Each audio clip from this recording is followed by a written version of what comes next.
tayo ng kalabasa.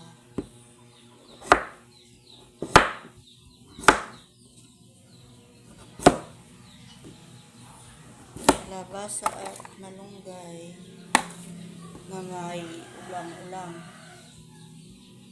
Paswa.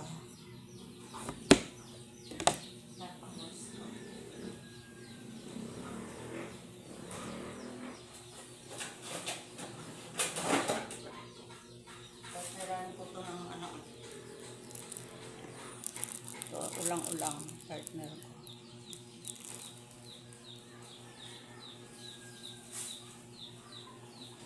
Para malasa.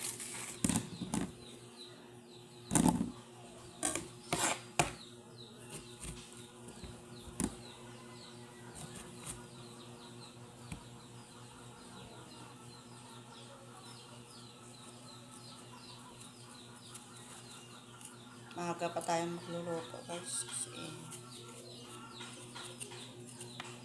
ang alaga ko mamaya ng pagkain.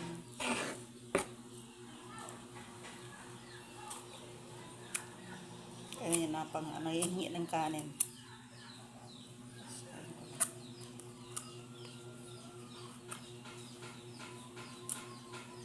Puro lang itong kutsara.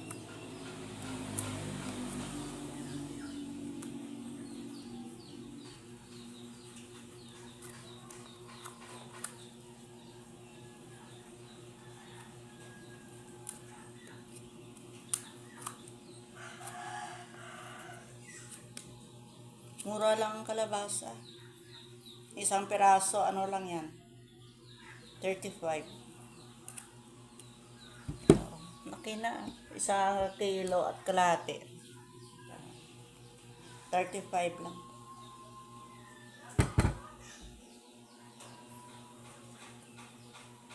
Ilang beses na gulayan yan. May dahon-dahon ka lang, pwede na. Bukas sa lugbate naman ihalo ko dyan. Lugbate pa ko dyan.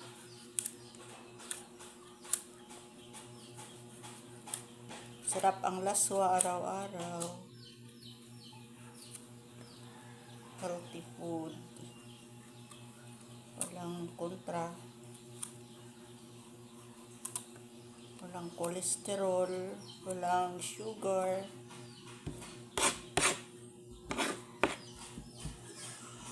Vitamins and minerals.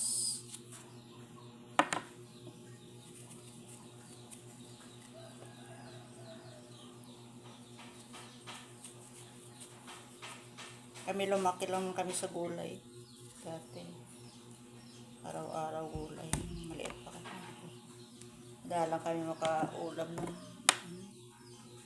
ulam.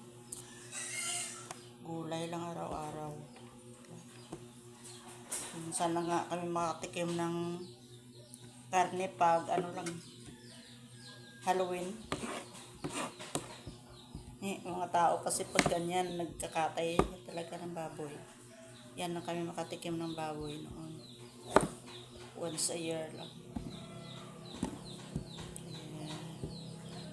Mga tao noon mabahaba ang buhay kumpara ngayon. Kasi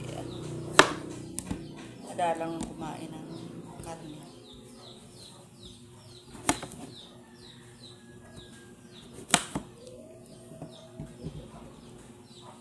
Isda lang dati, tsaka gulay. Isda nga once a week lang kakain eh. Kasi once a week lang ang araw ng palengke. Walang naglalako. Hindi gaya ngayon. Maraming naglalako ngayon. Dati wala. Punta ka sa palengke once a week. Yan ang kabibili. Pang isang araw lang. Tapos tuyo na. Yan guys.